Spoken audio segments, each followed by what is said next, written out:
श्री शिवाय नमस्तुभ्यम दोस्तों। हर हर महादेव। कैसे हैं आप सब? स्वस्थ और सुरक्षित होंगे, सुखी और समृद्धशाली होंगे। दोस्तों, बिल्वपत्र, बेलपत्री आज किसी से भी अछूता नहीं है। ये नाम भगवान शिव को, भोलेनाथ को समर्पित पत्तियां, जिसके बिना भगवान भोलेनाथ की पूजन अधूरी मानी जाती है, पूर्ण नहीं होती। साथ ही आप यह भी जानते होंगे कि बेलपत्री के वृक्ष के नीचे समृद्धि और संपन्नता का निवास माना जाता है, माँ लक्ष्मी का निवास माना जाता है। सिर्फ एक बेलपत्री यदि भगवान भोलेनाथ को समर्पित कर दी जाए तो भगवान भोलेनाथ खुश हो जाते हैं, प्रसन्न हो जाते हैं, आपकी पूजन स्वीकार कर लेते हैं और अपनी कृपा आप पर दर्शाते हैं। वैसे ही कहा जाता है, यदि बिलपत्री के वृक्ष के नीचे सोमवार के दिन यदि आप दीपक लगाते हैं तो इसका एक अलग महत्व होता है। माँ लक्ष्मी हमेशा के लिए आपके घर स्थिर निवास होने आ जाती हैं। साथ ही बिलपत्री के ऐसे सहस्त्र उपाय हैं, हजारों उपाय हैं, जिन्हें कर कर आप अपने परिवार में सुख समृद्धि ला सकते हैं, माँ लक्ष्मी की कृपा पा सकते हैं। यदि कोई भी संकट है, संकट को अपने से दूर कर सकते हैं, कोई भी समस्याएं अपने जीवन से निकाल सकते हैं। साथ ही सुखमय जीवन व्यतीत करने के लिए आप बेलपत्री के बहुत छोटे छोटे से उपाय कर कर अपने जीवन को बहुत ही सहज और सरल बना सकते हैं। आज मैं अपने इस वीडियो में आपको बेलपत्री के कुछ ऐसे ही उपाय बताने जा रही हूँ जिनके बारे में शायद आपको अभी तक जानकारी नहीं होगी, और बहुत छोटे, बहुत ही सरल उपाय जिन्हें कर कर आप अपने जीवन को बहुत ही सरल और सुगम बना सकते हैं। आप मेरे इस वीडियो को शुरू से अंत तक अवश्य देखें, क्योंकि मैं अपने इस वीडियो में सब वही उपाय बताती हूँ जो बिल्कुल सरल होते हैं और एकदम अचूक होते हैं, जिन्हें करने के बाद आप जो भी मनोइच्छा से करते हैं, जो भी मनोकामना से करते हैं, आपकी इच्छा अवश्य पूरी होती ही है। आप अच्छे लगे आपको ये वीडियो तो आप मेरे वीडियो को लाइक करें। साथ ही यदि आप मेरे चैनल पर नए हैं, पहली बार मेरी आवाज़ सुन रहे हैं, तो मेरे परिवार में शामिल होने के लिए इस चैनल को अवश्य सब्सक्राइब कर दें। और आपका कोई दोस्त, आपका कोई फ्रेंड, रिश्तेदार परेशानी में है तो आप उसे अवश्य वीडियो को शेयर करें, क्योंकि कौन सा आपका थोड़ा सा करा हुआ कार्य दूसरों के लिए एक संजीवनी बूटी बन जाता है, और इसकी दुआएं जो बहुत दिल से देता है आपको अवश्य आपके लिए बहुत ही अच्छी होती हैं, फलदायक होती हैं। आप अवश्य शेयर करें। दोस्तों, शिव महापुराण में जो बेलपत्री के वृक्ष की महिमा बताई गई है अपरंपार। यदि कोई शव यात्रा बेलपत्री के वृक्ष के नीचे से निकल कर जाती है, वह व्यक्ति सीधे शिव के धाम जाता है, उसे मोक्ष मिल जाता है। आप सोचिए कितना अचूक, कितना शक्तिशाली होगा बेलपत्री का वृक्ष, कितना पवित्र और कितना शिव को प्यारा। आप समझ सकते हैं, सिर्फ एक नीचे बेलपत्री के वृक्ष के नीचे से निकलने मात्र से शव यात्रा के को मोक्ष मिल जाता है, उस व्यक्ति को मोक्ष मिल जाता है जिसकी शव यात्रा निकली है। आप सोच सकते हैं कि कितनी महिमा है बेलपत्री के वृक्ष की। यदि आप यही बेलपत्री भोलेनाथ को चढ़ाते हैं, आपकी वह जो भी मनोकामना से चढ़ाई गई हो वह ऊपर तक बात जाती है, भगवान भोलेनाथ तक बात जाती है, और आपकी वह मनोकामना अधूरी रह ही नहीं सकती, क्योंकि भगवान शिव आपके लिए स्वयं उस मनोकामना को पूरा करते हैं। अब मैं आपको वह महा उपाय बताने जा रही हूँ जिसे कर कर आप अपनी कितनी अनेकों इच्छाएं पूर्ण कर सकते हैं। साथ ही वह भी बताऊंगी कि आप क्या ऐसी वस्तु शिवलिंग पे से वापस घर लेके आएं जिससे माँ लक्ष्मी का हमेशा के लिए आपके यहाँ निवास हो जाए।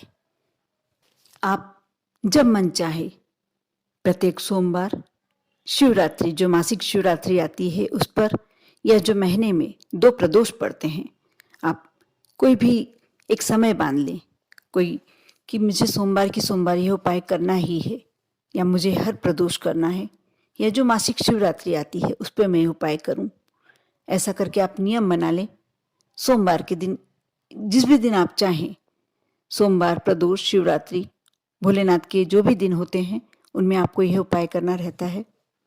आप यदि चाहते हैं कि अतः लक्ष्मी की प्राप्ति हो, अतः धन की प्राप्ति आपको हो, तो आप यदि धन की इच्छा रखते हैं, आप बेलपत्री बिल्कुल खंडित नहीं होनी चाहिए, साफ और स्वच्छ होनी चाहिए। आप उस पर थोड़े से चावल, अक्षत के दाने, वह भी साबुत होने चाहिए, खंडित नहीं होना चाहिए।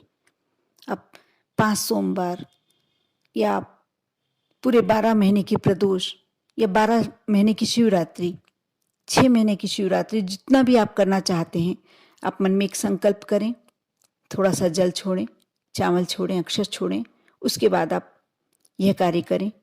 आप हर सोमवार कर रहे हैं तो सोमवार की सोमवार बेलपत्री पर चावल रखकर, अक्षत के कुछ दाने रखकर, कोई गिनती के दाने नहीं रखना, आप जितने चाहे रख सकते हैं, साबुत होने चाहिए, रखकर आप भोलेनाथ को समर्पित करें। कोशिश करें ये नियम आपका ना टूटे। आप देखना आपके यहाँ महालक्ष्मी की कैसी कृपा होती है। कोई ऐसा रास्ता, कोई ऐसा कार्य आपको मिल जाएगा जिससे आपके यहाँ माँ लक्ष्मी की कृपा अचूक अतः होने लगेगी। आप करके देखें, सिर्फ एक छोटा सा प्रयोग करके देखें। यदि आपके विवाह संबंधों में कोई तनाव है, दाम्पत्य संबंधों में कोई तनाव है, या विवाह नहीं हो पा रहा है, विवाह में विलंब हो रहा है, तो आप बेलपत्र पर थोड़ा सा शहद लगाकर, तीनों पत्तियों पर थोड़ा थोड़ा सा शहद लगाकर भगवान भोलेनाथ को समर्पित करें। देखना आपकी यह समस्या कितनी जल्दी दूर हो जाएगी। दोस्तों, यदि आप प्रेम विवाह करना चाहते हैं, लव मैरिज, और यदि नहीं जम पा रहा है, या किसी कारण से आप अपने मायके में हैं या ससुराल में हैं, आपको घर के परिवार के लोग पसंद नहीं करते, या किसी कारण से एक अलगाव बनाकर रखा है, तो आप बेलपत्र पर थोड़ा सा इत्र समर्पित करें। इत्र लगाकर भोलेनाथ को समर्पित करें। यह आपको नियम बनाना होगा। सोमवार, प्रदोष, शिवरात्रि, जो भी भोलेनाथ के दिन हो, और यदि बहुत जरूरी है तो आप डेली भी कर सकते हैं, कोई परेशानी नहीं, क्योंकि भोलेनाथ भी वहीं हैं शिवालय में और रोज हैं। यह सब कहने की बातें हैं कि सोमवार का दिन भगवान भोलेनाथ को समर्पित होता है, या शिवरात्रि या प्रदोष, थोड़ा सा फर्क पड़ता है, थोड़ा सा अंतर होता है, लेकिन यदि आपको बहुत जरूरी है तो आप ये डेली कर सकते हैं, रोज, प्रतिदिन। आप समय बनाकर रखें, थोड़ा सा समय निश्चित, यदि एक ही समय पे करते हैं वो काम, कार्य ज़्यादा फायदेमंद होता है, जल्दी उसका फायदा मिलता है हमें। आप कोशिश करें एक ही टाइम पर करें। आप देखना कैसे जो भी आप जिस भी परेशानी से परेशान होकर कर रहे हैं, आपकी वो परेशानी जल्दी ही दूर हो जाएगी। यदि आपका परिवार का कोई सदस्य बहुत ज़्यादा बीमार है, या आपकी तबीयत ज़्यादा खराब रहती है, स्वास्थ्य ज़्यादा खराब रहता है, तो आप भगवान भोलेनाथ को बेलपत्र पर चंदन लगाकर समर्पित करें। कोई सा भी चंदन हो सकता है, लाल चंदन ज़्यादा प्रिय होता है शिव जी को। आप लाल चंदन लगाकर समर्पित करें। आप देखना कैसे आपके स्वास्थ्य में सुधार होने लगता है। अब मैं आपको वह उपाय बताने जा रही हूँ जिसको करके आप अपने घर में माँ लक्ष्मी का पूरा आशीर्वाद प्राप्त कर सकते हैं। ऐसी कौन सी वस्तु आप जो शिवलिंग पर से उठा कर लाएं, जैसे कि मैंने वीडियो के पूर्व में चर्चा की थी कि मैं आपको एक ऐसा उपाय बताऊंगी, ऐसी वस्तु बताऊंगी जिसे यदि आप शिवलिंग पर से उठा कर ले आएं तो आपके यहाँ लक्ष्मी की कभी भी कमी नहीं होगी। आप शिवालय से किसी भी दिन 1 बेलपत्र या 3 बेलपत्र लेके आइए जो शिवलिंग पर चढ़े हुए हों और खंडित नहीं हो। आप भगवान भोलेनाथ से विनती करके लेके आइए कि मैं यह अपने घर में लक्ष्मी का आगमन चाहती हूँ, और इसके लिए मैं ये बेलपत्र लेकर जा रही हूँ भोलेनाथ। मेरी आप जो भी मैं मनोकामना से ले जा रही हूँ, मेरी मनोकामना पूर्ण हो। भगवान के समक्ष विनती करें, मांग कर लाएं, उठाकर ऐसे नहीं लाना कि आप गए और उठाया और चले आए, ऐसा नहीं लाना है। आप वहाँ 2 मिनट बैठें, भगवान से अपने मन की बात कहें और भगवान से जैसे हम मांगते हैं झोली फैलाएं, उसमें 1 बेलपत्र या 3 बेलपत्र जितनी आपकी इच्छा हो आप लेकर आए, घर आए।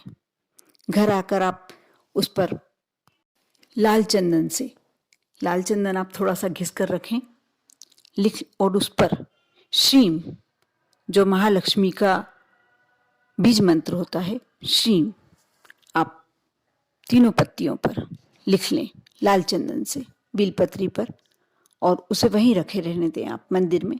दूसरे दिन सुबह जब स्नान के बाद उठाकर आप अपने धन वाले स्थान पर रख दें। आप यह उपाय करके देखें।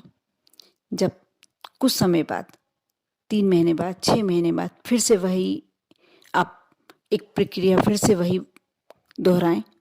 जो पहले का बेलपत्र रखा हुआ है वो सूख जाएगा, आप उसे नदी में प्रवाहित कर दें या पीपल के वृक्ष के नीचे या बेलपत्र के वृक्ष के नीचे आप रखिए आएं। और दूसरा बेलपत्र, नया बेलपत्र फिर से आप शिवालय में से लाकर और जिस प्रकार पहले रखा था वैसे ही रखें। आप देखना आपका जीवन एकदम बदल जाएगा, चमत्कारिक परिवर्तन, माँ लक्ष्मी की अटूट कृपा। आपको समझ में ही नहीं आएगा कि कैसा आपका काम, आपको अचानक से ऐसा काम मिल गया कि जिससे आपके वारे न्यारे हो गए। आपका परिवार एक सुखमय जिंदगी, ऐश्वर्य वाली जिंदगी जीने लगा है। आप करके देखें। श्रद्धा और विश्वास रखना बहुत जरूरी है। जितनी अटूट श्रद्धा होगी, जितना अटूट विश्वास होगा, आपने कोई भी कार्य हाथ में लिया है उससे पहले आपने यदि सोच लिया कि मैं उपाय कर रहा हूँ और मेरा ये कार्य होके ही रहेगा, कोई रोक ही नहीं सकता इस कार्य को। आपने सोच लिया ने होना ही है उसे। साथ ही आप सोमवार का दिन या प्रदोष का दिन या शिवरात्रि का दिन, जब भी महादेव का जोन सा दिन हो और आपके पास बेलपत्र हो, आप एक लोटे में थोड़ी देर रखें। उस जल को आप अपने नहाने के स्नान के जल में थोड़ा सा डाल लें। वह बेलपत्र ना डालें, बेलपत्र रखे रहने दें, उसका जल थोड़ा सा डाल लें। आपके समस्त पाप कट जाएंगे। जो भी आपके अनजाने में हमसे हो ही जाते हैं, हम जानबूझकर कोई गलती नहीं करता, पाप नहीं करता, करना भी नहीं चाहता।